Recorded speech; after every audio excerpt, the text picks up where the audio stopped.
First Holmes was born, then he got fat, bald, and tired. Sup, Holmes? Beware your host, Jonathan Holmes. So, I don't know why, but it's even more startling the second time in the same day. This is the second start of our first episode with John Ribbins on Sup Holmes today. John coming of Sup Holmes.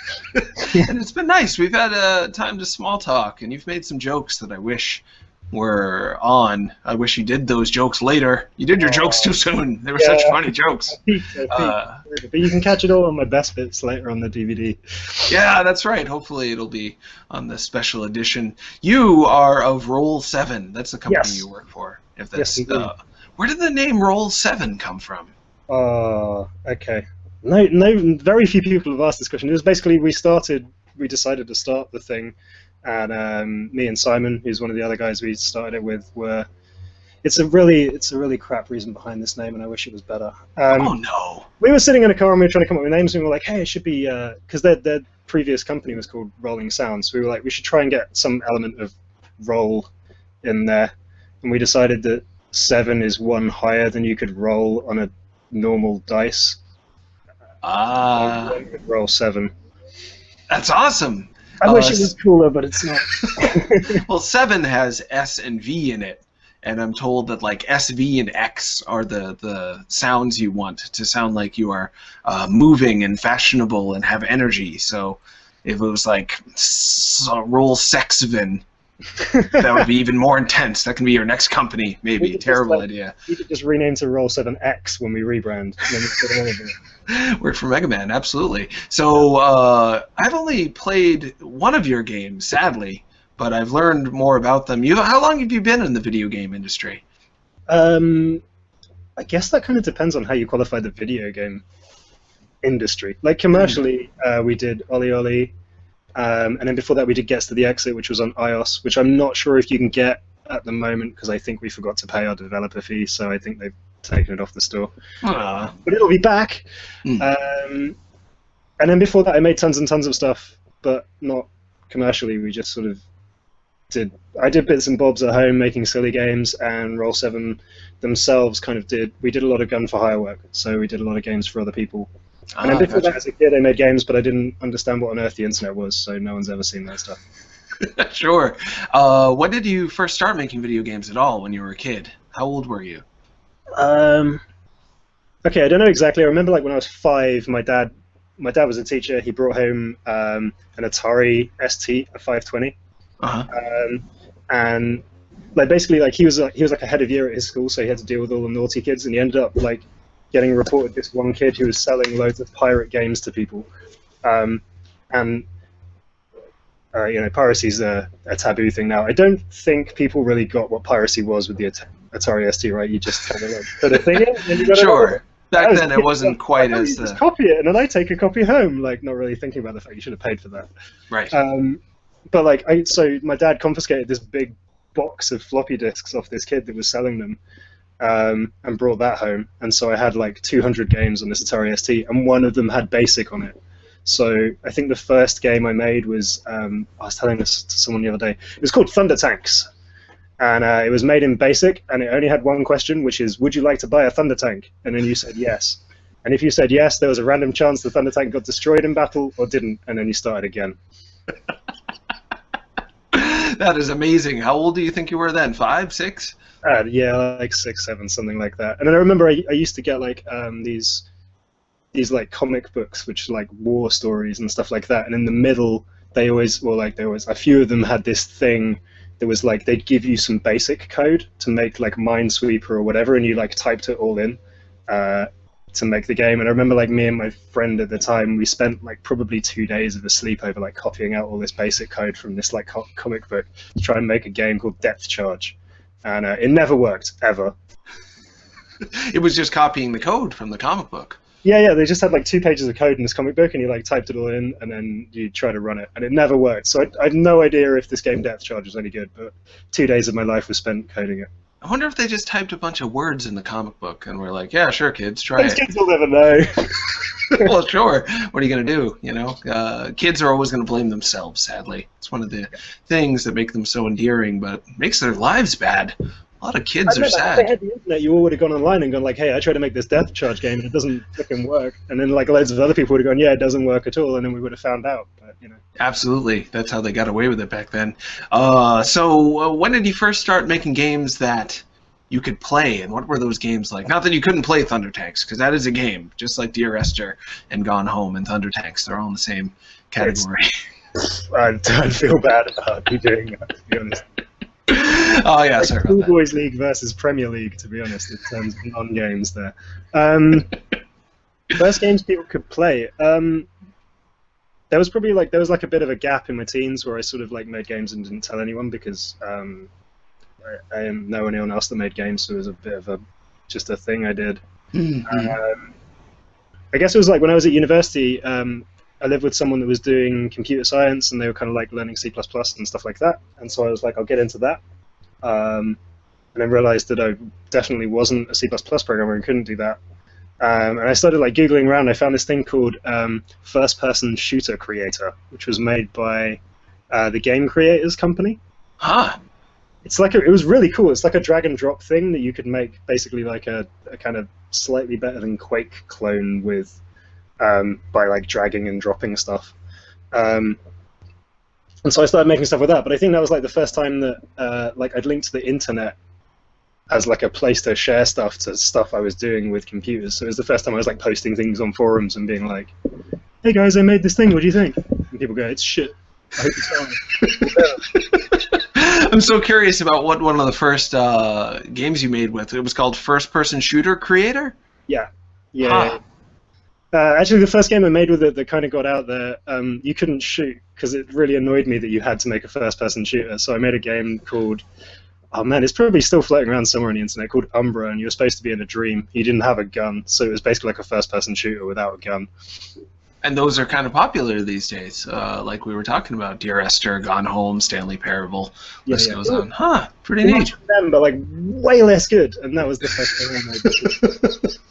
What are some of the games you played growing up that you thought you'd want to make something like that? Something that you appreciated as a kid? It's weird because I don't think I thought that I would make games when I was growing up.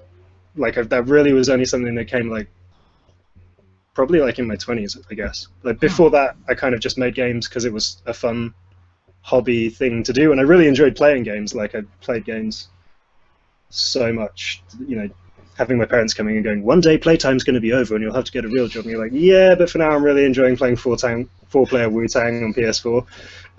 Wu-Tang, the fighting game? Yeah, Wu-Tang on PS4, man, because you had the multi-tap and you could do 4-player. It's like one of the only ones. It was so much fun. PS1? PS2? What was that on? PS1, right? PS2. PS2, and it used to be, was that the one that was Thrill Kill before that? But then they thought it was too racy?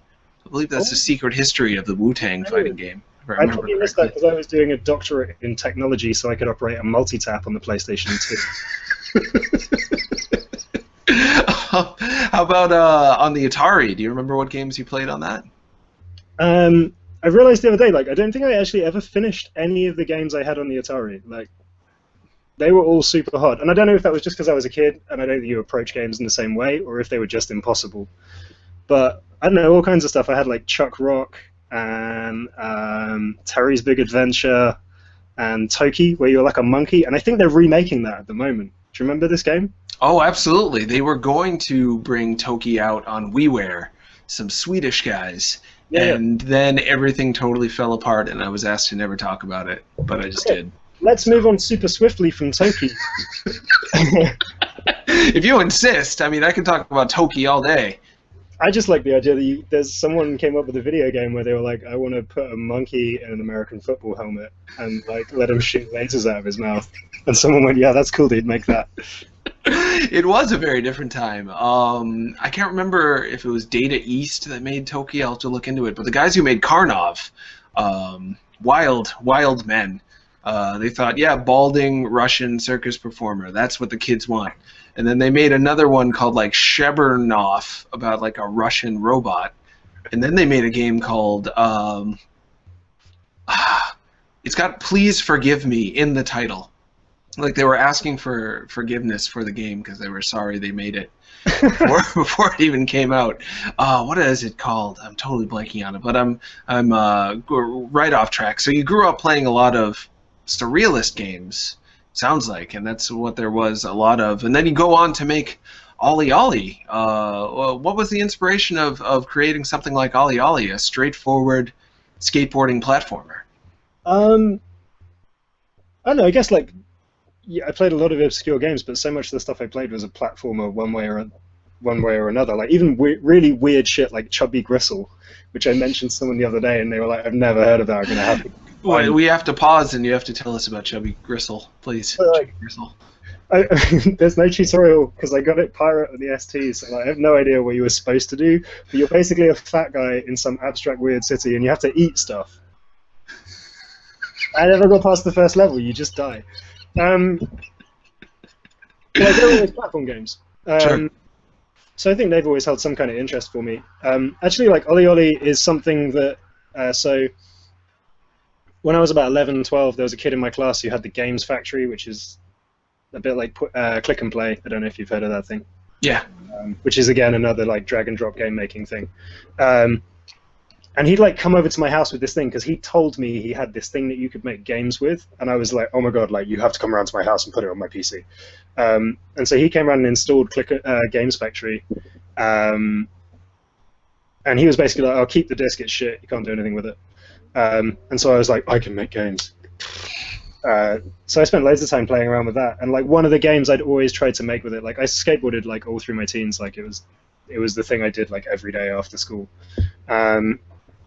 And so I wanted to make a game about skateboarding, and I had like Click and Play, so it was like I'm going to make it in that. And I think I spent a lot of time drawing little pixely skateboarder dudes in paint and putting them into this thing, but not being really good enough at the actual like game making thing to actually make it. I just had some nice animations of a guy. But it's weird because obviously I think that had always been in my head that a 2D skateboarding game would be really cool. And like obviously I played like Thrasher and Tony Hawk and like more recently Skate, and they were always amazing games. Thrasher's still the best, by the way. But I've never played Thrasher. What was that on? PlayStation 1. Oh yeah, huh? Thrasher was so cool. I'm gonna like go out on a limb here and say, asking most people that skated that played Thrasher will say it's still like Skate probably topped it a little bit. But up until that point, like Thrasher smashed Tony Hawk's in terms of like feeling like skateboarding. Like you felt good if you landed down a little 4-stair staircase or something like that. Whereas like I don't know, Tony Hawk's was kind of. I remember sitting there with people that I used to skateboard with, and we'd play Tony Hawk's, and we'd be like, "You have to play realistically, though. You can't do anything that's like ridiculous." And you'd go, "Okay, well, I'll just do kickflips." But yeah, so like that idea for a 2D skateboarding game had kind of always been in my head, and like. I guess 2012 was like the year that we did Get Us to the Exit, and it was the first game that we'd kind of done commercially. But we were also like doing this gun for hire game stuff for other people, and like doing kind of interactive marketing campaigns and stuff for other people as well at Roll 7 to pay the bills basically. And sort of in the evenings I'd been like, well, I kind of want to make games and stuff. What am I going to make? And it was like, I think I could probably do that skateboarding game now that I wanted to make ages ago. And what was weird is like, you know, when you have ideas and someone's already done it, or like, sure, like most game ideas you come up with, you're like, oh, I want to make a game about, I don't know, like a simulator for goats, and then you Google it, and you're like, oh, damn it, someone's already doing a goat simulator. Like, who thought of that? But like when I started making again, it was like, okay, so no one's kind of done a skateboarding game that kind of works like Tony Hawk, and you've got the combos, and you can spin and ride backwards and stuff like that in 2D. Like they were always quite basic, the 2D ones. So yeah, it's like, okay, well, like this is something that's maybe not been done yet, and it would be fun to kind of experiment with that and see if it works. And at the same token, it has some frame of reference for people, I think. For me, being an older gentleman, if I do say so myself, California games was immediately what I thought of. I always wanted the skateboarding to be in California, the California games to be good. But I There's love a horrible half pipe, right? yeah. But the BMX, I was just like addicted to. I could play that. I couldn't help but stop playing it. Like I was, for some reason, compelled, even though it was painfully difficult. It was difficult in a way that made me feel like I was just on the cusp of like cracking the secret of total mastery of it. And that's how OlliOlli ended up making me feel. Like it tempts you just enough into thinking you can do this. And a lot of games, Cannonball, a lot of the smarter, more smartly designed games about just moving from left to right have pulled that off. So people want that, but they didn't know they wanted it with skateboarding, I don't think, until they saw what you did. Did you feel like, because it's strange that skateboarding is both something a lot of people know about, but it's also something that a lot of people who play video games, maybe other than Tony Hawk, or like big recognizable mascot titles like that. Yeah. There was another one, right? Was there only Tony Hawk? Is he the only skateboarding man? And Skate. Oh, and Skate, but that didn't have like a famous skater attached to it. There was a whole bunch of like famous skaters in it. Oh, right. It wasn't like you played as like a normal guy, right? And they were all like your idols that you were trying to impress. Oh yeah, that is correct. So what I'm saying, I'm taking way too long to get to the point. Skateboarding isn't necessarily what most big name video games are about, but it's something a lot of people have a frame of reference for. So did you feel like it was risky at all to not just make a game about shooting or going somewhere or getting a sword and hitting somebody with it? I don't know. Like I think it was.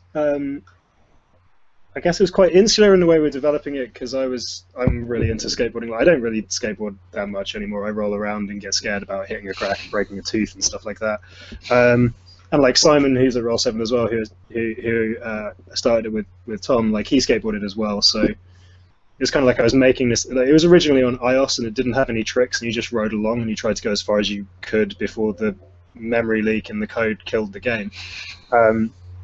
And like Simon was traveling, so he was like sending me pictures of his score, and I was like sending them back, and it was like, oh, this is super fun, like great.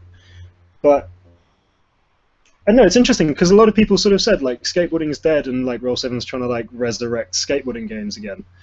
And it's interesting you're saying like, so like, you know, a lot of people don't skate, so they don't have their frame of reference. But I guess like no one in the UK's really fired an assault rifle, but an awful lot of people play Call of Duty, right? And you're saying people hitting people with a sword, like who runs around hitting people with swords anymore? So this is true, but I guess it's the power fantasy element, like those power fantasies, hitting people with swords and shooting them. That's in media all the time. It's in TV, it's in movies, comic books, what have you. Skateboarding is such a kind of regular person thing. And that, to me, was part of the appeal, because I'm sick of a lot of power fantasies. And I've never really been the hugest power fantasy fan to begin with. I've always been more interested in games that make me feel like I'm in real trouble. And OlliOlli sure does that. Man, you're so screwed in that game. And the one-hit death, was that something that you felt risky about putting in there? So the original version of Olli, like, you know, at the moment, like when you land, you get this kind of scale. So you get like sloppy and sketchy and okay and then whatever, sick and perfect. So like originally you only had death and then landing. And like landing is where perfect is now, and everything else was death. And that was like, that's how it worked on the iOS version. Like that's how we were playing it. Like, this is kind of fun. And then we did like when we started working with Sony and doing the Vita version, when we took our first playable, which played just like that, to show them, they were like, "Oh, it's super fun." And the guy that was like the kind of I'm not going to name names because I don't want to ruin his life. The guy that was like the content QA guy was playing it, and he couldn't get past like the second obstacle. So we're like sat in this meeting, and we're chatting to the guy that's producing it for us, Spencer, and everything else. And there's this dude in the corner playing the build, just going, "Fuck!" You can't get past the first obstacle.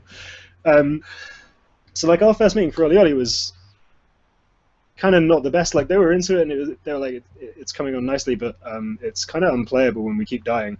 And so like we left, and we were like, "No, they're wrong. They don't know what they're talking about. This is how it's going to be. It's going to be super hard." And then actually, I think once we kind of went, "Okay, well maybe we'll try it. Maybe we'll like add this kind of scale of landings. Maybe there's a reason why every other skateboarding game in history has given you a scale of like good to bad instead of just death and survival. Yeah, no, I think when we put that in, obviously it feeds into the score system, and like having it that you basically get amazing scores if you're perfect, and if you get sloppy, it multiplies your score by like 0.001, so like your million point combo becomes like 100 points. And it's like, actually that's almost funnier than just killing you, like letting you land it, letting you get this amazing score and then land it, and then going, oh well done, you landed it, but it was rubbish, so have 100 points. It's like almost more punishing than just going, oh you're dead, try again. Sure. You have to live with your failure and keep trying. Yeah, exactly. Which is always fun. It's something I do every day. I've already done it on this show like 5 times. Failed hard. But I'm going on. I'm not quitting the show. I'm going to talk to you anyway. It's exciting. I think just on that, and it's like, I've got to give props. Like I think so. Like my mentality, I quite like hard games. Like we said, I grew up playing Atari and I never beat anything, but I still had loads of fun, right? Whereas like Simon and Tom, who are the other like founders at Roll7, are I'm not going to say casual gamers. Like they play a lot of games. They're really into games, but they're kind of a lot more switched on to like, if I pass this to my mum, will she like enjoy playing it for the 5 minutes that she gives it as a courtesy because it's a thing we made, I guess. There was a lot of back and forth with OlliOlli of being like, yeah, it's fun, but I did die like 100 times. Could we either like make this easier, or could we give you some more levels before that kind of teach you how to beat this one a bit better before we hurt you with it? So I feel like, you know, you were saying earlier, like there's this kind of balance that it lets you feel good without, and it's like challenging, right? But it kind of lets you through. Like you can muddle your way through most of OlliOlli. And I think it wouldn't have been like that had I not had Simon and Tom going, yeah, that was fun, but really hard. Could it be easier? Week on week on week on week. Huh. How interesting. It's so often that games are a metaphor for the relationship between the people that made them. The guys at Vlambeer, they have this kind of tenacious relationship with each other where they're really, really mean to each other, but they love each other. And then their games are really, really mean to you, but they love you, and you like stick with them for some reason. It's like this not quite abusive relationship, but certainly a salty one. And OlliOlli, it's both forgiving and punishing at the same time. And it sounds like that's something that comes pretty directly from the relationship that you have with the guys you've been working with. How long have you been working with them, and what is it about your relationship with them that you think has you sticking together and forming this company and taking these big risks all in partnership? So I met Simon and Tom that I founded Roll7 with. I met them. I actually worked for them before that. They ran a youth outreach company which was sort of teaching underprivileged kids in London like new media skills, so like video production, music production, games design, making web pages, Photoshop, all that kind of stuff. And I went and tutored like underprivileged kids how to make games using FPSC, which I realize now is not really teaching them how to make games, it's teaching them how to like drag and drop stuff to make a shoot 'em up. But it was still like I'm sorry, go ahead. I was going to say, it's like a really good starting point. So a lot of those kids like did that, and then were like, I want to make my own characters, and it'd be like, hey, download Milkshape and you can do some 3D, or like download like whatever and you can like make some music for a game, or download Paint on that or GIMP or something, you can draw your own textures. So like it worked as a really good sort of jumping off point for kids that were into it. And in doing that, there were like 2 guys that I taught who got really into making games. Like one of them was kind of into doing like coding stuff, and the other one was into doing 3D and bits and bobs. And one of them was like a perpetrator of knife crime. Wait a minute. How does he fit into the mix, the knife criminal? Well, a lot of the kids that we were teaching were young offenders, or like had difficult upbringings or whatever. Sure. And so like for them, like knife crime was like really close to home because it was something they'd experienced, or like that friends had like experienced or whatever. And they sort of said, we want to make a game about it. So like Simon managed to get some funding together, and we made this game called Soul Control, which was about like being in a gang and like not getting involved in bad stuff that was going to mess your life up.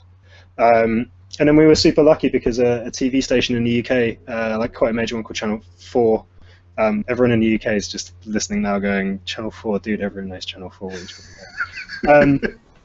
But like, so this TV station was actually running like a season at that point called Disarming Britain, which was all about like knife crime and gangs.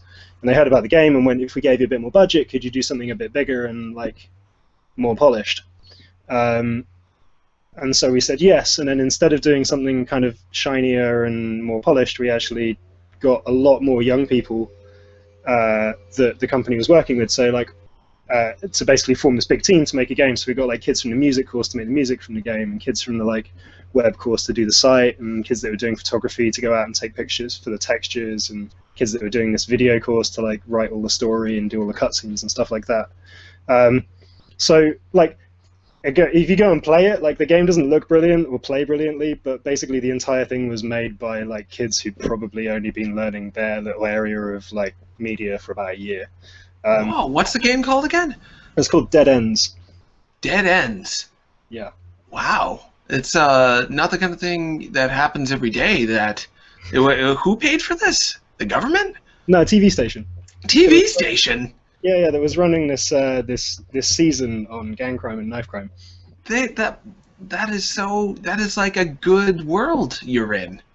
That's not the world I'm in every day. TV stations paying for people to make video games that are about real things and approach life and approach video games as though there's something that you can use to talk about actual problems and educate people on how life can be difficult. What? No, it was cool, and they were really cool about it. I mean, we were like, okay, yeah, so like you'll totally be able to like have a knife. Because obviously, like, in every game, it's normally like they're normally stupid. They're normally like some guy goes like, "Hey, do you want to take a knife?" And you're like, "Okay, yeah, I'll take a knife." And it's like, "You died, game over." But they were cool about it. Like we got to do something fun, and it was really good. Like to work with a whole bunch of just like kids who wanted to make this game and were really sort of involved in it.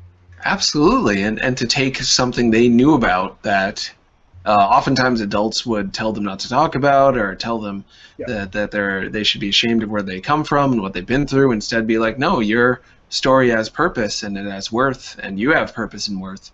You can put it into this game that a television station is paying for. That's incredible, huh? Yeah.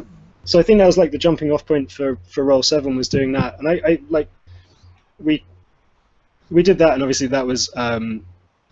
I can't remember what the phrase is that now we label this stuff with. It was socially responsible. Oh, right. So, like, I think that was kind of the starting point for going, like, hey, like, a lot of people do that stuff, like, do, like, socially responsible games or training games or education games or whatever, but I don't want to upset anyone, but like a lot of them do it really badly. Like I was saying, like the knife crime game when they're like, take the knife, and you go like, yep, and they're like, game over, don't take knives. And you're like, well, that doesn't tell them anything because they'll take the knife in real life. What do they do after that? Sure. Like the starting point for Roll 7 was kind of like, could we do other stuff like that knife crime game for other people, right? Could we do that for different groups, like, and actually, rather than just going, here's some research, let's make a game, actually go and like make the game with the people that suffer the thing or experience the thing. Mm-hmm. I'm not saying there aren't loads of people out there doing that. Like, we weren't doing anything particularly original, but we just wanted to do it as well. Original maybe not. I mean, I don't know if anything really is original, but something that not a lot of people are doing and thinking, well, I'm going to get the next Call of Duty out of this. I'm going to be rich and famous off this. It sounds like you were willing to follow a path that didn't necessarily wasn't proven to bring fame and fortune, and do it anyway. Was it because you felt that the success you had was a sign that this is something that you could do that other people maybe weren't doing, so that gave you more motivation to do it? Or did you think that you could get rich and famous off of this kind of thing? Oh, interesting. I don't know. Like, I think obviously, so the youth outreach stuff is very close to Simon and Tom's hearts because that's something they did for a very long time with their previous company, and they did very well. Like, you know, like Dead Ends as a game is probably not brilliant, but I think all the kids that worked on it, like, had a good time, really got something out of it, and I guess at some point they'll be like, hey, one day in my past they made a video game, I did all this stuff on it, like. It's kind of a cool experience for them. Like, the process was good, even if the outcome isn't. You're not going to go, well, instead of playing like Call of Duty tonight, I think I'll play Dead Ends. Like, sure, not yet. Yeah, not yet. Yeah. and I guess it's like an interesting challenge. Like you put on the poster, we did another game called Pocus, which was using some crazy brainwave technology to control computers, and we worked with a company called Neurocog in Australia who works with kids with ADHD to do a game for them. And I think it was just an interesting, like an interesting challenge, not just making a game, but making a game that needed like an outcome. You know, it had to like deliver something more than just enjoyment, right? So this game was like Pocus is trying to help kids with ADHD. So your design for it isn't just like, okay, well, you need to have fun. It's like you need to have fun, and the kid needs to achieve these 3 things today through playing it as well. And obviously, as soon as you add those 3 things, like the fun bit gets a lot harder. And so that was really, yeah, that was an interesting challenge, I guess, as like a designer to do that. So because I certainly don't have a lot of details on it, and I'm sure the listeners are awfully curious, Pocus is a game you control with your brain, and it helps you to combat symptoms of ADHD. It helps you to retain your focus on tasks without succumbing to having it dart around a bit. Is that right? Yeah, I think so. It's like a what's the word? Like an alternative to Ritalin or whatever else. Right. So it was based on a bunch of research that Neurocog did into various like brain exercises that kids with ADHD could do to help alleviate the symptoms. And you know, they'd like prototype these games, and they've been working like, there's this thing called NeuroSky, which is the headset that looks a lot like this, but it's not this, that reads your brainwaves, and it can read if you're concentrating, it can read if you're relaxed, and you can kind of use them like, I guess like a throttle, right? So you can go from like not concentrating to like you're concentrating a lot and anything in between. And so they've done a lot of research with that, and they had these like prototype games, which worked, but weren't brilliant. So like the research was like, well, the games kind of help the kids, but the kids don't want to play the games. So we basically got hooked up with them because we were making we were just playing around and making a bunch of prototype games with the NeuroSky. So we made like a Space Invaders clone and some other stuff, and we knew the guys that were making the headset. And the guys that were making a headset also knew this research place in Australia that were working with the kids with ADHD, and they kind of went, maybe you guys should talk, because they're making fun games and you're making something quite beneficial that should be a game, but it isn't. So how did you end up with a headset, and how do you make a Space Invaders clone with a headset that reads your brain function, brain waves? That's incredible. So, oh wow, this is like digging back into the sands of time. So I guess like when we started out and we were thinking about doing serious games, or socially responsible games, there's an institute in Birmingham in the UK called the Serious Games Institute, which kind of like they work with lots of people that are doing stuff that's games that aren't entertainment, I guess, or you know, that have some other purpose other than entertainment as well.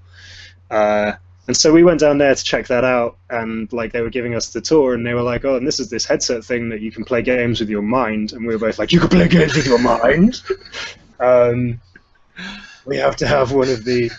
Is it expensive? How did you? It's so incredible. It's weird that it's not more mainstream unless it's really, really pricey.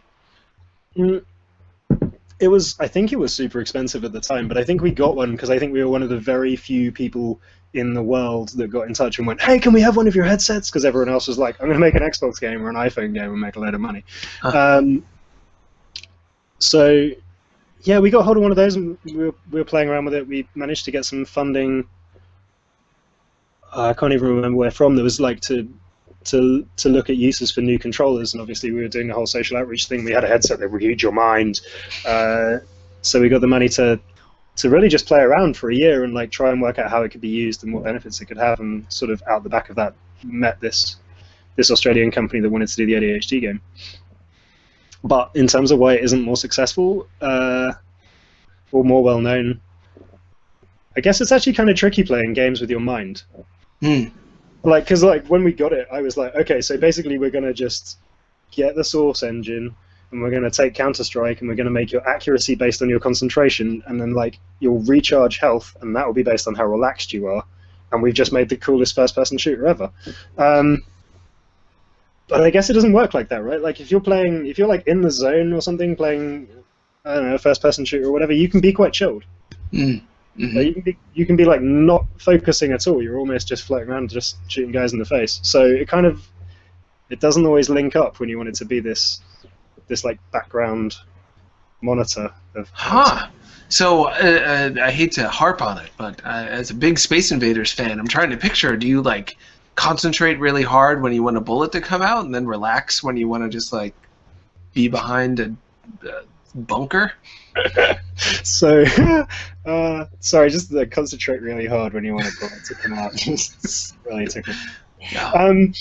It was basically that. Like, you didn't have a shoot button. You just had to concentrate. So, like, if you weren't really concentrating, you just fired like one laser up the screen, and then if you focused really hard, you basically just like filled the screen with lasers and stuff and blew everything up. And it was kind of nuts. I remember we took it to this gadget show event, and this father came over and was like, "Oh, my son's autistic. Like, can he play the game though?" And it was like, "Yeah, of course he can play the game." And this kid had like the most amazing concentration ever. Like, the game was running at like half the frame rate, like super slow, because he was concentrating so hard the entire time. The screen was just full of bullets. It was like, okay, your kid's actually amazing at this. So his brain was so powerful that the game couldn't handle it. It slowed down. He was just in a zone, like, because most people, it kind of fluctuates. So you had this really cool effect where it would just blast everything if you had maximum concentration. But no one really held it there for longer than like a couple of seconds. But this kid just had it there like permanently. Like, his dad was really worried about him playing this game and like whether he should step up and play it. It was like, actually, your kid's like the ultimate boss of this game. Ah, wow. So that kid found out something about himself, and his dad found out something about him that they just wouldn't have known otherwise. And for them, it sounds like it was good news. But I'm sorry, go ahead. If they build brain-controlled spaceships to defend us from an alien invasion, like, he is our man. I think there's a movie about that. Somebody with Asperger's somehow saving us all because of their unique brain patterns. I can't remember, though. I'll have to look into it. But it is something that I think is risky because people often don't want to know what their real capacities are. Like, video games are often a way of forgetting that you're not particularly good at something you wish you were good at, but then playing a simulation of it that involves pressing buttons instead of actually doing it, then you can get a self-esteem boost. I remember when motion controls were getting popular, and a lot of people are saying, this game sucks, the controls are terrible. But it was them that was terrible at the game. And it's very awkward to, normally with a video game, it's like, sure, you're not really good at eating the ghost in Pac-Man. That's not like a self-esteem blaster to knock somebody down a peg and say they're not good at something like Pac-Man, but not good at like Wii Sports or Skyward Sword, Zelda Skyward Sword, something. It's you're telling someone that they're uncoordinated, which is something our society values, and to tell someone, or to get the feedback from the game, which is unbiased, if it tells you, yeah, you can't concentrate very well, you're kind of a space cadet, you should not play this, that's pretty risky. That's real feedback, real insult that the game is giving the player. Yeah, or even worse, like when you'd put the headset on someone and it would just be like, no signal. You'd be like, oh, I'm so sorry, apparently you're like brain dead, like you can't play.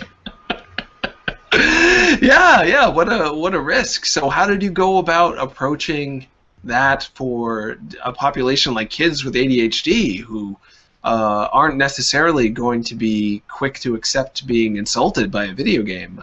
Their frustration tolerance might not be the highest. How did you go about trying to make sure that the game made them feel good for playing it and that they were going to enjoy it even when it was hard? I guess initially, unlike everything else I've ever made, it starts out really, really easy. Huh. So like when it starts out, you can basically not be concentrating and you still kind of win.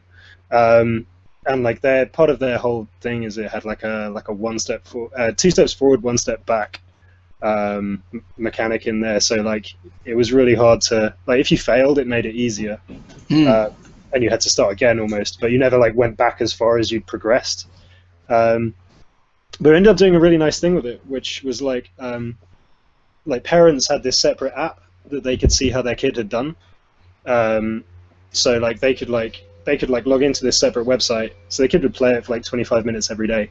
But this thing we did, we really didn't like the idea of like the kid being aware that the parent was going and checking up on them. We wanted to do this thing that was a bit more like Santa Claus effect.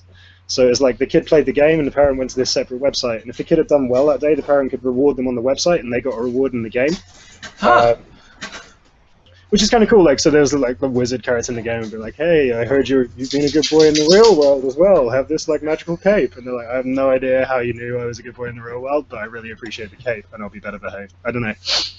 That's brilliant. This is the kind of stuff that I feel could make you a lot of money. I don't know if in England the culture might be different than here in the United States, but right now, in particular, we're getting close to the worst I think it's ever been in terms of the media in general and the culture outside of video games being kind of annoyed with video games at best, or like actively afraid that they make people into murderers at worst. So if you're to try to pitch the stuff in the United States right now, you could get colleges to back you, but I don't think you'd get any TV stations to back you at the moment. And I don't know if you'd have an easy time marketing that to the crowd who plays video games now, which is a lot of people they're not people who have been playing video games for long. People who have been playing them for like the past 3 or 4 years or so.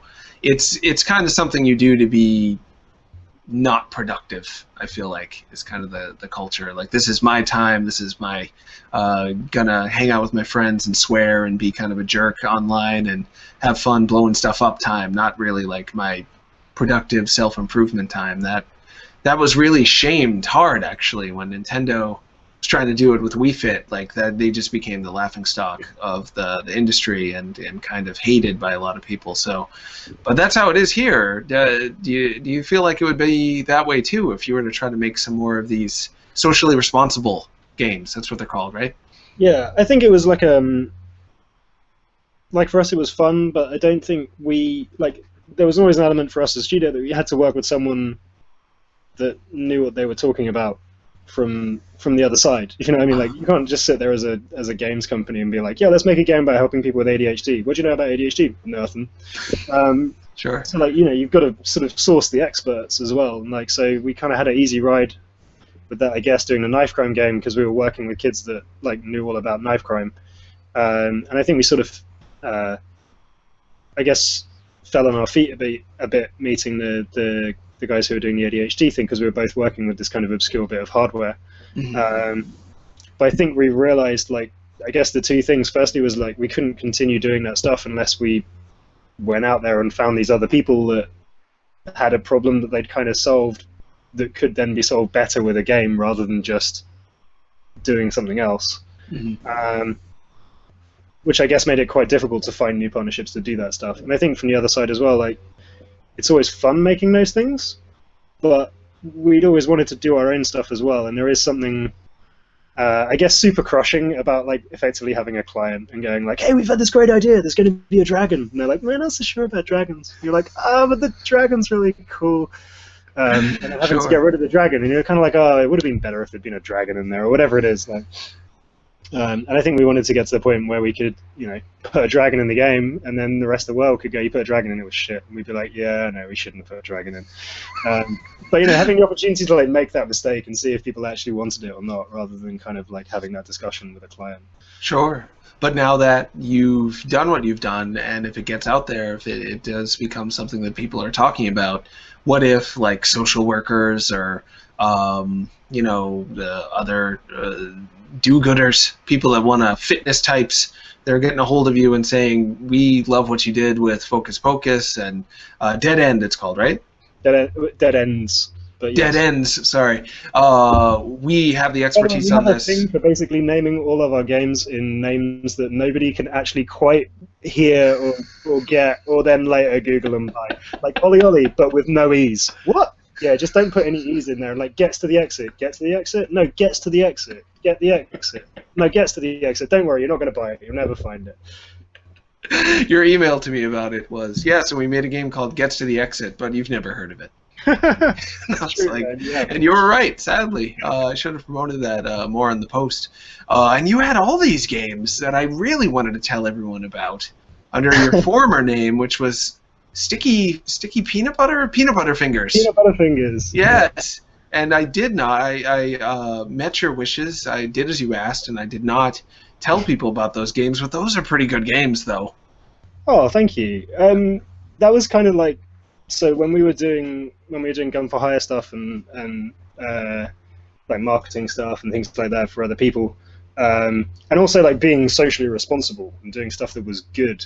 It was a bit tricky to be like, I'm also making a game about being a lollipop man and kids getting run over, because those two kind of don't fit together. So yeah, like for a while, like Peanut Butter Fingers was just like, where I stuck dumb projects that I was playing around with. But again, I think it's like I said, like I didn't really understand what the internet is about, or that you should go on forums and show people stuff and talk about it. So I just kind of like was like, oh, the internet, right? I'll get a domain name and I'll put stuff there, and then leave it basically. And people. So those things were up there for that long? How long has Peanut Butter Fingers been around? That stuff's super old. That's been around since like 2000. Oh, I don't know if the website's been around there, but I've been like doing those bits and bobs since about 2006, 2007, something like that. Wow. Yeah, that's going on 7 years, going on 10. So I get this. I'm sorry, say that again? Like that stuff takes a long time. Like that was, again, as well, like no internet, like not collaborating with people. And at that point I was doing stuff in 3D, so that stuff took ages. Like, you'd be like, okay, let's make a game about biplanes. And then like a year later, people would be like, you still making a game about biplanes? But like, yeah, I sort of finished the engine. I'm going to make some levels now. Could you get Thunder Tanks on there? I'd love to play Thunder Tanks tonight. Thunder Tank, dude, it's Atari ST. My mum gave my Atari ST to a thrift store with all the games. Oh, yeah. Oh, that's worse than giving away your comic book collection, I think. I went home and I was like, where's the Atari ST? And she was like, oh, you never wanted it. Like, I just gave it to a thrift store. It's like, there were 200 games on that. Games that you made. You made them, Jesus. One game that I made and like 199 that were actually pretty good. Sure. Well, no. I think Thunder Tanks, the comedy, the inherent comedy in Thunder Tanks is pretty amazing. Did you know it was funny at the time when you made it, or were you... No, I just thought it was awesome. Like, you could buy a Thunder Tank and it may or may not get destroyed. Like, what more did you want? I don't even know what a Thunder Tank is. That's my level of ignorance on the topic. It's the tank out of Thundercats. Whoa! It's that Thunder Tank? Yeah, that Thunder Tank. You could buy loads of them as well. I don't know why they never made more than one. It was just Panthro with that Thunder Tank. Yeah. And that was it. Everyone else just had to figure something out. The kids had Kit and Kat had hoverboards. Oh, that's right. Which is pretty good, yeah, but not quite as good as an actual tank. And then the Vulture Man had like a helicopter for some reason, but that's another story, I suppose. So it's another story for another time. So in talking to you, I'm getting the sense that game development was something that was kind of separate from what you talk to people about, your kind of public image for a while. Growing up, it was something you did almost kind of in the background, and now it's become something that's really at the forefront of your professional life. But you still have these secret Butterfinger peanut Butterfinger games in the background. Pardon my not talk good. So how has that been to reconcile that you've got this thing that was something you didn't share with people, and now it's kind of the thing that you do for a living? I guess I was thinking, I kind of figured you might ask this, so I was trying to think about it. Oh, good. So I kind of think, like, when you're a kid, you just try and fit in. So, like, you almost take, like, the path of least resistance for, like, avoiding, getting the piss taken out of you and all that kind of thing. And so, like, I had two things as a kid, like skateboarding and making games. And, like, I didn't know anyone else that made games, and I wasn't aware there was a thing you could plug the computer into the wall and talk to all the other people in the world that made games. Although I think it was probably still black and white when I was a kid anyway. But yeah, like, so skateboarding was this thing, and there was like a community, and there was people you'd hang out with and talk about skateboarding with and go skateboarding with and whatever. So that was the thing I did as a kid, and like making games was something I did when it was raining, or everyone was busy. And like, it wasn't that cool. Like, I remember I showed a couple of people stuff I'd made. I remember one kid in particular who was just like, he kind of played this thing. It was like a top-down Mexican shoot-'em-up. Because Mexicans are... this sounds horrible. Mexicans are really stereotypical. Mexicans are really easy to draw from above because you just do a sombrero and a gun. Right?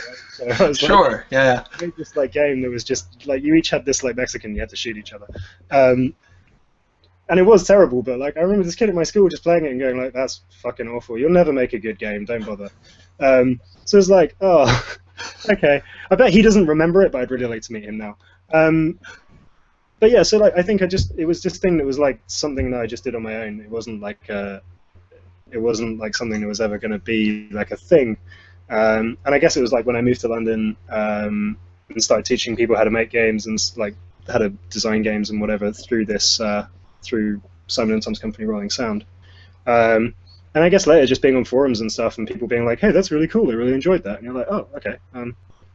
No, people liked that. Okay, that's cool. And like more recently, there's like a meetup group in London called London Indies, where like a bunch of game developers around London kind of go to this pub on the first Monday of every month and push tablets into each other's faces and go, look at this thing I've made, play it, and you play it, and you're like, dude, that's awesome. And then people do the same to you.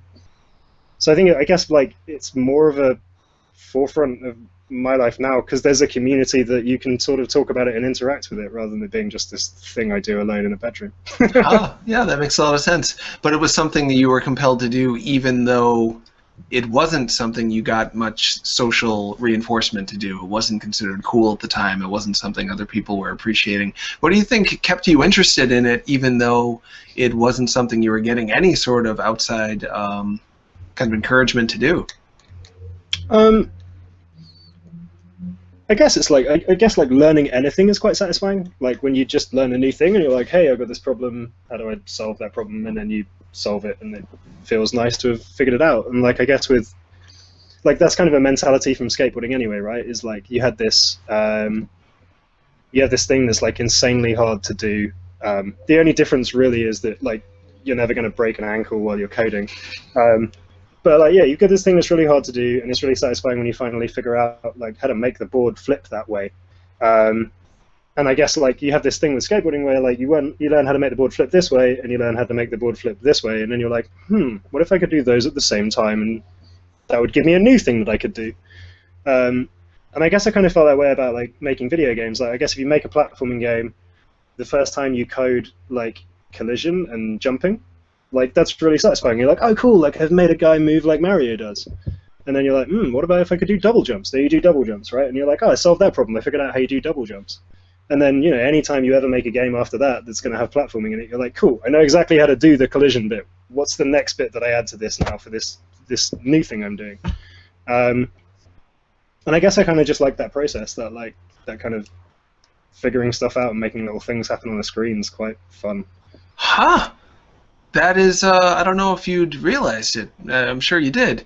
That OlliOlli is an expression of your love of skateboarding and love of making games, and that you're just stringing together tricks that you've learned over time and trying to keep the momentum going and trying to max out on how well you can keep going without screwing up, and solving the problem of just being yourself and being the best, expressing yourself through solving those problems. It's pretty awesome. Oh, cool. I guess it sort of inadvertently came out that way. Yeah, well, you know, I don't think people often go out and think, I'm going to express who I am in this video game that I'm making. They just kind of follow their passions. And those who do say, I'm going to express who I am, they're not expressing that. They're probably expressing their narcissism or expressing who they think that they are, but not who they actually are. So you unintentionally made an audio... Why am I so bad at talking today? More caffeine, maybe. You unintentionally made an autobiographical video game, I decided. That's either that, or I am one of those narcissistic people and I set all of this up.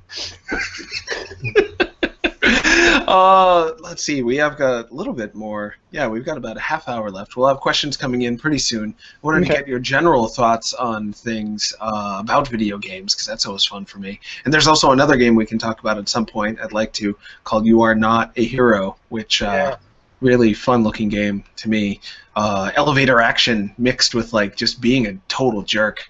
And shooting guys, it's like the ultimate elevator action sequel. Yeah, cool guy way. But speaking of cool guy, so you've been around video games since before they weren't cool.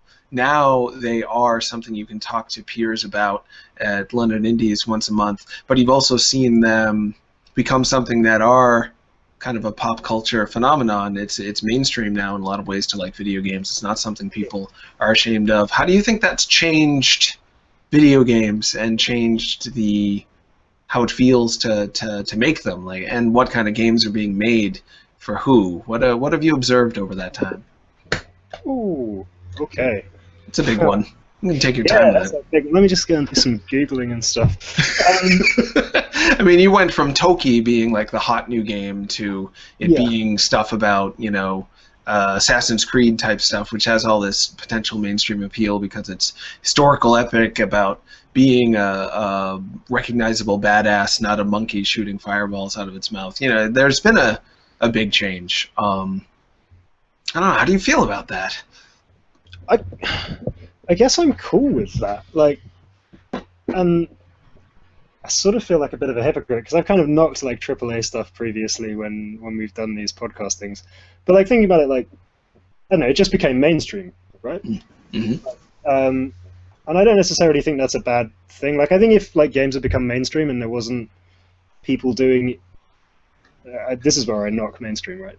If there wasn't people doing interesting stuff, then that would be a bad thing. But I think there's still like, it's almost like because games have become more accessible and because more people are into games, that means there's a wider audience for people to play weird, interesting stuff as well as just the next game about firing an M16 into someone's face. Which is not to say that that's not super fun too, right? I'll go and watch your latest blockbuster action film that everyone goes, well, it's just effects, there's no story. And you're like, yeah, but I just wanted to watch stuff blow up for a while. I don't know, I don't have a problem with that. I'm still fine with there being like ridiculous budget, zero plot, stereotypical characters. I mean, I think like I don't know if you watched the Charlie Brooker video games thing where he basically described every first-person shooter as being a white guy with a dick and a gun, and you go around and kill people. And it's like, I did not see that. That's the case, and like it's a shame that that's sort of the thing that it seems like everybody wants, but you know, every now and again that's fun to do. I got the latest Call of Duty and ran around and got shot by 13-year-olds in the face and called a noob, and it was great. Sure. But I just think it's nice that obviously there are people now who've like, I don't know, there are people now who've picked up an iPhone, downloaded some stuff, and had some fun playing games on the tube, and then being like, what else is out there? And maybe gone and played like Proteus and like seen something really different. And I guess that couldn't have happened if games weren't where they are now. I would absolutely love it if we could get rid of this kind of us or them mentality in video games in general, where it has to be you either like games that are about a deep, meaningful time or games that are about just letting off some steam and feeding into your instincts to just blow up things or look at attractive people, talk to each other for a little while, or whatever you want to do. You know, just drive a car really fast. It doesn't have to be you only like. And I don't know anyone like that. You know, talking to Jonathan Blow, he's like, Counter-Strike's the best. That's what's the best, guys, as it turns out. That's what we should all be playing all the time. He's working on The Witness, he made Braid, blah, blah, blah. Yeah, but almost everybody I know in games has that balance to some degree, but for some reason it's not read that way. Like, if you say you like one thing, people are quite likely to be offended that you said you liked it because that means you must not like what they like. You know, I love Titanfall. Well, that means you don't like, you know, Dear Esther or something, and then they're offended, or the other way around. I guess it's like if someone sits there and goes like, "Oh, I like Katy Perry," you're like, "Okay, well, you're not going to be into like, I don't know, NWA." Yeah, but you sure can be. All the genres, it's fine. Like whatever you feel like at whatever time, like go ahead. And I think it's interesting. It's kind of, I find it sad when I find it kind of. I feel like indie gets a lot more flack than AAA. Not necessarily in the press and stuff like that, but like comment section wise and things like that. People always seem to knock indie and go like, we want more AAA titles, or like we want X or Z. Well, this looks like it was drawn in paint. Or my favorite ever comment on OlliOlli was like, I'd play this if you spent 20 million more on graphics.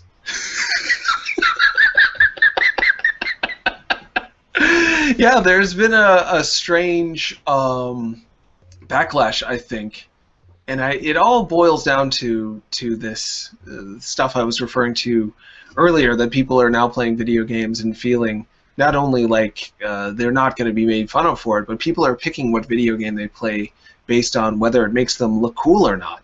I talk about this all the time. You'd think I'd be sick of it by now, but every day I get amazed about it because my brain is just coded to think like, you play a video game, you might tell someone if you trust them that they're not going to make fun of you, and that's it. You might not tell anybody because it's, you know, not something you're ever going to get cool points for. But now people are picking, oh yeah, I'm playing this new game, and everyone's seeing that I'm playing it on Steam because it like ups my gamer cred, which is something people want more of, I guess.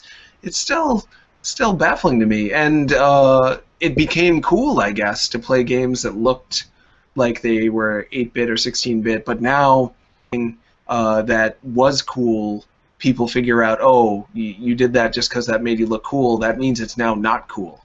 You know, like when you wore bell-bottoms to school because you thought it was going to make you look cool, not because you just like bell-bottoms, then it's no longer cool to wear bell-bottoms. And retro graphics are kind of bell-bottoms right now, if you want to call them retro. I don't see anything too retro about it, but that's the, you know, common vernacular for that. So is that something that OlliOlli has suffered from? Have people been picking on it for not being polygon-based graphics, for being sprite-based? I guess it's weird because it's not a kind of a game thing.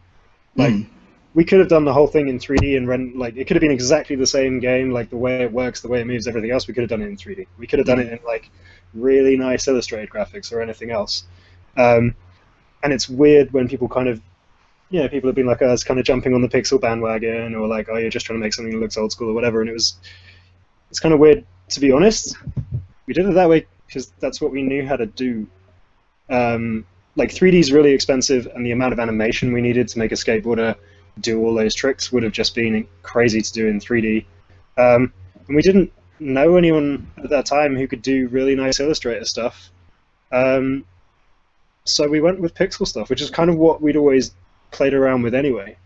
So it almost wasn't a choice of like, well, we think pixel stuff's really cool right now and it's really hot, so we'll do a pixel-looking game. It was more like, okay, we kind of know how to make a game using pixel graphics, so let's do that, rather than like doing something, I don't know, doing a 3D game. I mean, I guess the other point is like we're doing it on Vita, which no one had ever worked on before either. So it was like, well, we don't understand the hardware we're building for. Let's at least understand the like art side of it. So we've got one thing we know, rather than being like, let's build a game for this platform we've never worked on before, and like do it all in 3D, which we've never done before as well. I feel like we've talked a bit about OlliOlli, but I'm feeling bad about myself for not talking about how awesome it is yet and how deep it is. Talking a little bit about the criticisms of it, I immediately got mad hearing you talk about people that knocked the way that it looks, because it looks beautiful. The animation is fantastic, and not something someone could just whip up easily. You need to know something about art and the way the body moves and the what frames to include in animation. It's very technically well done, and it's just so packed with stuff. There's so many tricks and so many levels and so many different variables all put in together, and the daily challenges was such a smart, giving way to make the game pretty much endless. I don't know why Spelunky did it, and Game Center CX2, which most people have not played, did it. And there's probably other games I haven't heard of that did it, but that was pretty rare. Oh yeah, it's a Japanese-only DS game about playing video games with your friend and you know, having a great time. But anyway, where came the inspiration to add all of that stuff? How did you know when enough was enough? And you said when it first started as iOS, it was pretty bare bones with no tricks. What made you feel like you needed to expand upon that? So we kind of wanted tricks in the game. So there's, I think, in the last version that we had that was on iOS, you had 4 tricks. So you could swipe up, down, swipe left, swipe right, and it did one of 4 different tricks. And we'd always been like, we want more tricks in there. And so it was only really like when we started working with Sony and doing it on Vita, and it was like, okay, we've got an analog stick, like we can do tricks now, we can do proper stuff. Like from my point of view, the original skateboarding game I'd wanted to make since I was a kid, there's just one prerequisite, which was that you've got to be able to turn 180 degrees and ride with your back to the camera. Like you can never do that in 2D skateboarding games. Which sounded like a really good idea until we did the tricks and then realized you got to draw all the tricks again the other way around. Right, twice as much work, effectively. Yeah. So I remember like when I basically drew I watched loads of like 1,000 frame a second YouTube videos of people doing the tricks, and then kind of picked the keyframes, and I'd drawn them all in Paint as little animations, and then Harry Evans, who is the artist on it, came in to like basically like shade them and make them look nice, and not like something I sort of scribbled in MS Paint. And I remember like he looked at the sprite sheet and he was like, "Oh, that's not too bad. What's that?" And it was like, "Oh, it's like 800 frames of animation." And he was like, "Oh, yeah, that's not too bad." And it was like, "Yeah, that's one of 4. There's also like backwards and off the front of the board and going backwards off the front of the board. So there's like whatever it was, 2,400 frames of animation to do overall." Wow, that is intense. Yeah, just and how big was the team working on that? I wrote this down because I always get it wrong. Yeah. So there were 7 of us that were like full time on the project. That's not why we're all 7, obviously. And it's like there's not a recruitment thing. It's not like when we get to 7 people, we just can't have any more because that's the norm. Yeah, they say there is something special about the number 7. It's also the maximum number of things people can remember. That's why there's working memory, right? Yeah. You know about that stuff already. Yeah. And how did the relationship with Sony start? How did it become Vita exclusive? Okay, so the game you've never heard about, Gets to the Exit. I'm not trying to plug Gets to the Exit, by the way. That's not what I keep saying. Yeah, I don't think it's even available right now. Anyway, so. Yeah, so the game that we were doing, Gets to the Exit, that came out in 2012. And I went to Develop Conference in Brighton. Basically, like with no ticket and no stand or anything else, just so we can, I'm going to hold that up so that people that don't know how to spell Gets to the Exit. Oh, Gets to the Exit. Yes. Yeah, so I went there, like, we didn't have a stand, we didn't have anything, we like printed up flyers, and the plan was to just go and have no shame and find every member of gaming press that I could and hit them in the face with the iPad until they agreed to play it and talk about it. And I met Mike Rose from Gamma Sutra at the time, and he actually played it and liked it and wrote about it, and I think we got into Edge as well, which was cool. And in doing that and in being at Develop, I kind of bumped into James Marsden from Future Lab that did Velocity for Vita. And he looks like a skater. We've kind of agreed that we're going to rewrite the history of how this happened to make everything sound way cooler. So like he looked like a skater and he was like kick flipping over a bus and then doing a grind over the Hilton Hotel, and like I high-fived him. And then, you know, he was like, "Oh, what are you doing?" So I showed him Guess the Exit and he was like vaguely not impressed. And then he was like, "Are you doing anything else?" And I was like, "I've made the skateboarding game." And he had a play and was like, "You should show that to Sony." And obviously at the time, we were like, "Okay, yeah, great, that won't happen." Went home, forgot about it. And then like a day later, I got an email from James introducing me to Shahid at Sony that basically just said, "John, Shahid, fight." So we went and met Sony and showed them a lot of our stuff, but obviously a lot of that was the kind of gun for hire projects and things like that, so they weren't mad impressed. To be honest, it was probably one of the least successful meetings for the first 4/5 of it, where we showed them stuff and they kind of just looked a bit concerned. And then right at the end they were like, "Have you got anything else?" And we're like, "Oh, we got the skateboarding thing," and like Shahid like ended up playing it for quite a while. Yeah, and it was like, "This is really good. Do you guys want to sort of bring it to Vita?" And obviously at this point, this was when we were still doing a lot of marketing stuff, and we didn't have any budget to like make games of our own. Like we just finished Gets the Exit, which we funded ourselves, and we didn't really have any more money to do any other stuff. So it was like, well, we can keep doing stuff we're not mad keen on doing, or you know, we could kind of take the risk and stop doing the stuff that we don't really like and do the riskier thing that we really, really like, and hope it works out. So we did. But I think it's it's kind of a scary year, right? It was like, hey, we get to make this game, like don't mess it up. And how has the reception been? I mean, everyone I know who's heard of it loves it, but that's a tough gauge to go by. Have you feel like it's been pretty well received overall? I'd feel really, really risky going, "Yeah, no, you're right, everyone loves it." No, like, so it's been like, obviously, Guess the Exit came out. We got one review in Edge, which was awesome, and I don't think we really got very many other reviews anywhere. And like we spent all of the profit from Guess to the Exit on like one round of cocktails. So that was like, like our starting point for how we thought OlliOlli would do, basically.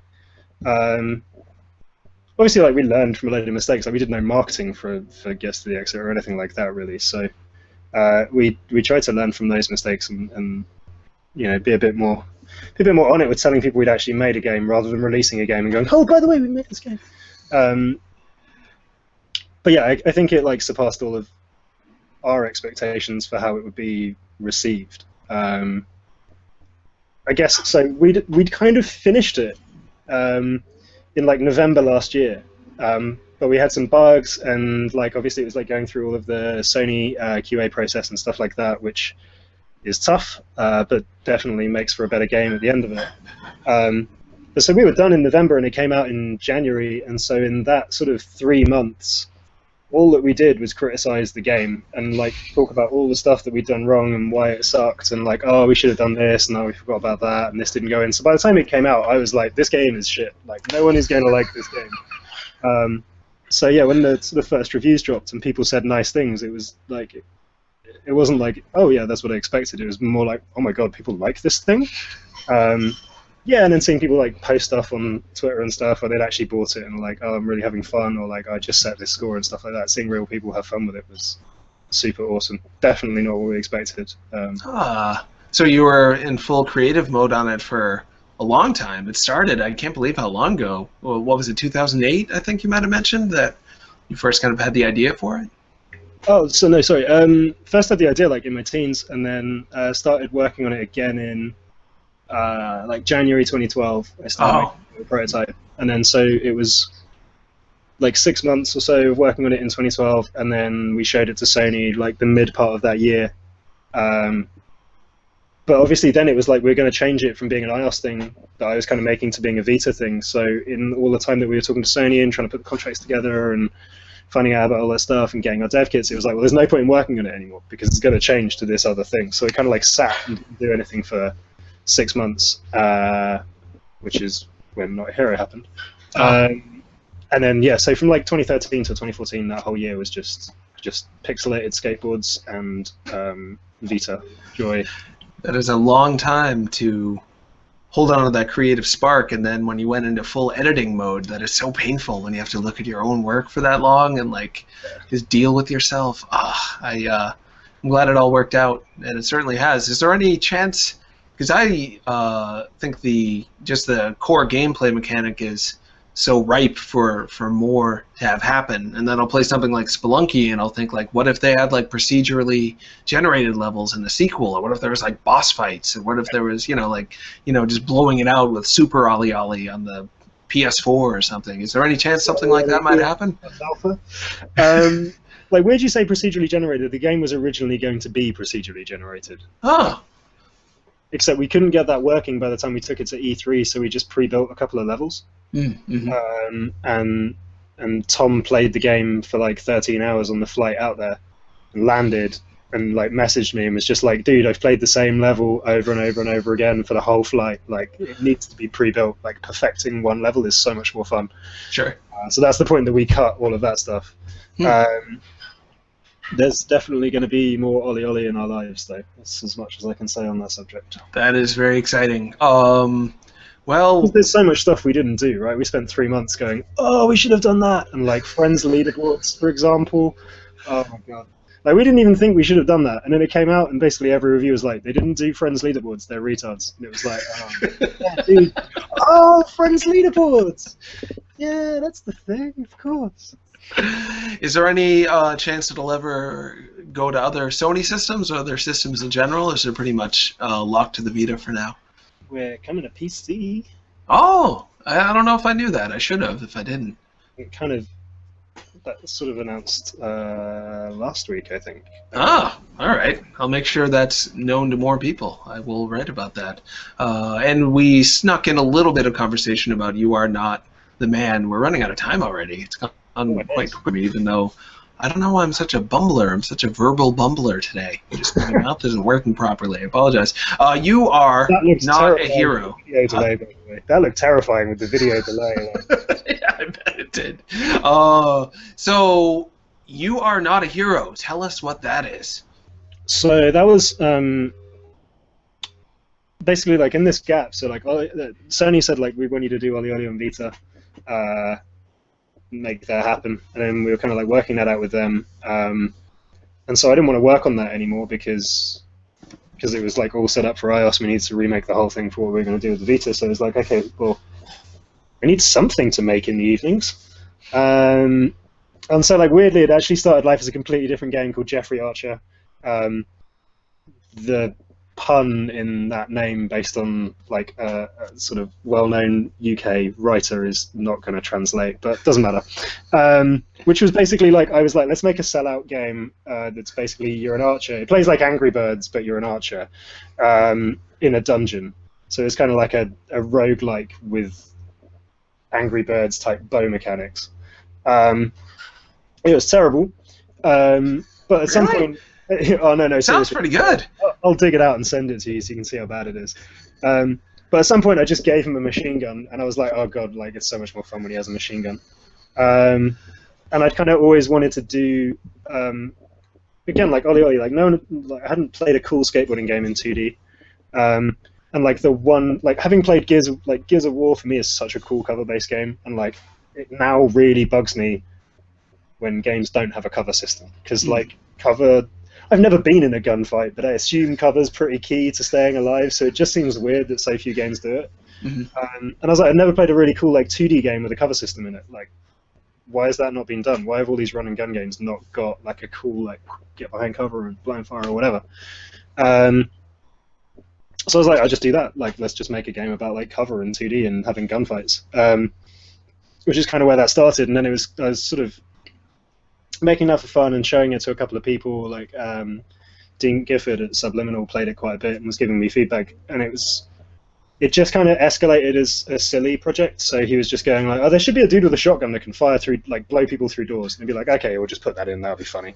Well, like, what about a guy that can't, he doesn't even have a gun, he just punches people in the face, that's all he can do, he can just run up and punch guys in the face. And it was like, yeah, we should totally do that, it'd be funny. Like, it's impossible to play as him because he dies, but it's just funny that he's available. He's the superhero type guy? Yeah, he's Fist of Justice. Oh. And there's one guy that's like completely unbalanced, and if you see any of the YouTube videos that subsequently people made, there's one guy that's got a minigun, he never runs out of ammo, and you can just shoot basically until the game crashes. And eventually, like, you watch playthroughs and people go through the characters and they get to that guy and then they just stop. He's the only dude they play as. They're just like, yeah, it was a weird one. We put it up, well, like I put it on my site because it was just like, it was not a thing. So I put it on Peanut Butterfingers and just had it like free to download. And I think it was up on the site for about 4 months, and I went and checked on it, and it had 24 downloads. And I was like, okay, so that's not something that I should ever work on again. And then, like, totally by surprise, I got this email from my web provider being like, we're closing down your site because you've gone massively over your bandwidth. And I was like, that's strange. And then went back and it had loads of downloads. And so I sort of went and Googled it, and John Polston from Indie Games blog had covered it and written about it, and then that had been picked up by PC Gamer as well. He'd also said some nice stuff about it, so it kind of had this explosion. It was like, oh shit, people really like it. And then there were like YouTube videos and stuff. I remember coming home one night, quite drunk, and finding a playthrough from some French guy. I have no idea what this man is saying, but he is having so much fun, and I almost cried watching it. Like, like literally love it. Sorry, I have no idea what's going on. So yeah, that's something that I'd like to finish and hopefully get out there. Sure. What do you attribute the way it's resonated with so many people already without any real marketing push or much talk about it? It just kind of was discovered. I don't really know, to be honest.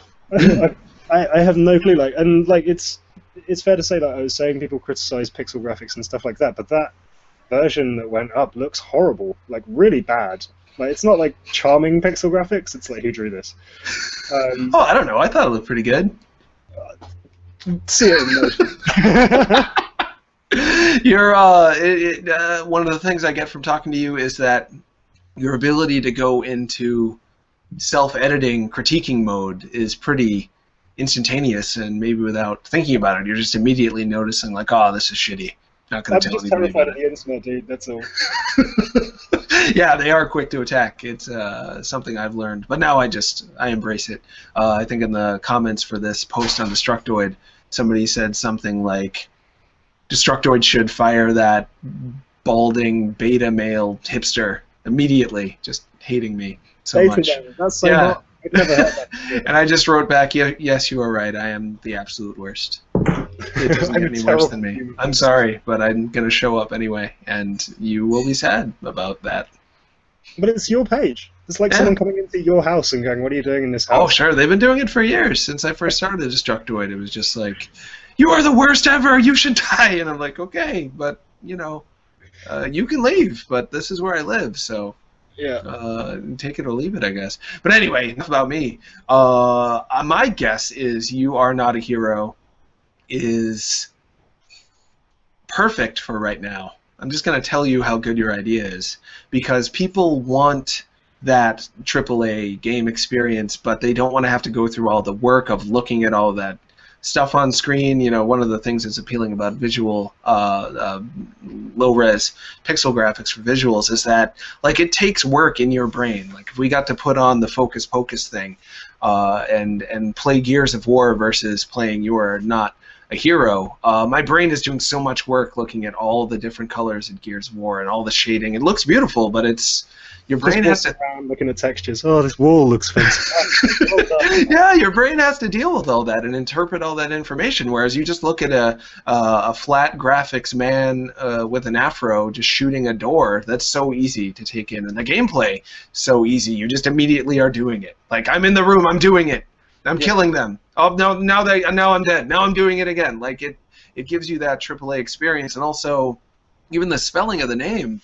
I don't know if this was intentional, but calling it You Are Not a Hero in this age of the anti-hero being so beloved in popular culture with Breaking Bad and Grand Theft Auto and Mad Men and whatnot, but they always try to dress it up as like, this is sophisticated anti-hero. This is a deep story. And you're like, no, you are not a hero. Shoot the guy. Yeah, and you're a murderer, basically. I mean, they might be bad guys, but you're just murdering people. You're definitely not a hero. Yeah, why are you murdering those people? And are the police going to get me? There's police in there. You get to murder them too. It's so unabashedly what it is, and it gives you the idea of what it is so quickly with a hint of self-knowing charm and comedy, but also being completely unashamed about the fact that it is just a fun blowing up stuff time. Like you were saying before, that there's nothing to be ashamed of enjoying that in the AAA experience, and also in the little pixel art Afro Man. I love that Afro Man, by the way, but I wonder if is he the only black character you can play as? Can you do a Mr. T too, maybe? So there's at least two. Orlando Calrissian?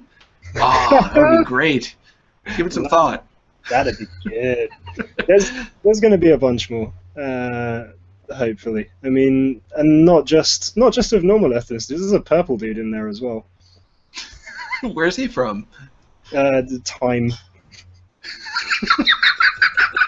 He is It'll from make sense Time. later, I promise, but not right now. I can't wait to find out more. Hopefully, well, to lead in, by coincidence, you're doing an announcement at an event at the end of the month called Rezzed. Is that right? Yeah. Rezzed in Birmingham. Ah, very exciting. We'll just have to wait till the end of the month to see what you're announcing. Hopefully, it'll be something that I will like. Olli will be there too. Oh yeah, cool. PC and on Vita as well. Ah, very good. Any changes for the PC version? We are still figuring out the controls. I don't know if you've played it on Vita, but sort of transferring that to keyboard's been an interesting experience and something we're still playing with. But, hopefully you've got an Xbox controller to plug in there and play on your analog sticks. It's definitely a better experience with an analog stick. Yeah. That's what it was born to be played with. I forgot to do questions. I feel like a jerk. We're out of time. We can do this question real quick. R. Xanadu asks, I've been interested in branching out and making games about helping people with some form of personal issue.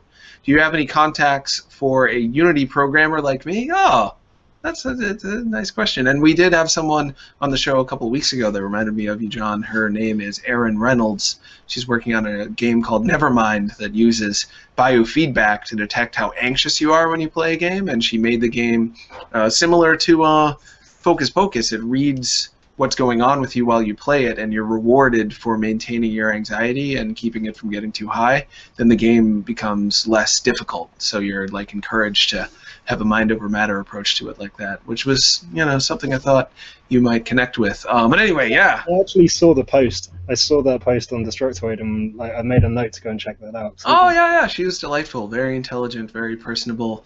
She could just, talk about video games, and people would want to play them afterwards. She's lucky in that she is a charmer, as are you, might I add. That's true. But any idea of what someone who wanted to make games about some sort of personal issues, who they should look into talking to about trying to help people? Yeesh. That's interesting because we were sort of slightly disconnected from the rest of that scene.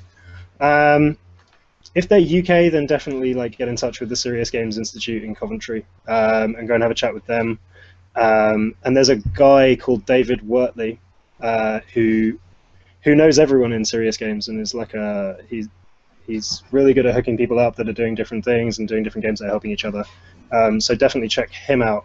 But if Xanadu, if he follows me on Twitter, I will send him some stuff. Oh, how do we follow you on Twitter? That's a perfect segue to the end of the show parting gifts, which is you. You are the gift on Twitter. How do they do it? Unwrap me from under your Christmas tree. I am at Flappy Fingers. On That's Twitter. great. I didn't know that. Because Peanut Butter Fingers was already taken. The whole point of picking that name is that nobody has ever taken that name, but when I got on Twitter, someone had already taken that name. So. I did want to talk to you about Flappy Bird for some reason, but that's not going to happen because the show's over and it stinks. And they can check out Roll 7's games on roll7.com. Roll7.co.uk. Oh, that is correct. Yes, sorry about that. And also on Twitter, just Roll7 on Twitter. Yeah, roll_7. Really? I'm going to have to go on Twitter now. Don't cut me off because I may have just totally mismarked us. I feel bad for whoever I've been tweeting at all day then. They're probably going to be pretty confused. It's roll_7. Oh, sorry, actual Roll7. Now you know all about this show. And as for me, I'm at TronNots on Twitter, and the show can be watched later on Destructoid's YouTube channel and listened to later on iTunes. Just Google Sup Holmes iTunes. This is the 99th episode. Wow. Believe it or not. Yeah, I've been at it for a while. I like getting to know people, I like talking to them. And I've got to finding out. say, I think all the guests that came before it was 3 digits were the best. Next week we have Chris Seaver. I don't know if you've heard of him. He created. Yeah, he made up Conquer, and he's also from England. I just mailed him a magazine the other day. So that'll be our 100th episode, our final episode on Destructoid before we move on to a Kickstarter campaign, which we're still working out the kinks on. So thanks for watching, everybody, and thanks so much for being on the show, John. We didn't get to talk about your last name, Ribbins. Did anyone make fun of you for being a Ribbins? Not yet. I'm sure they will now. I failed again. Thanks so much, everybody. Take care. Bye-bye. Bye.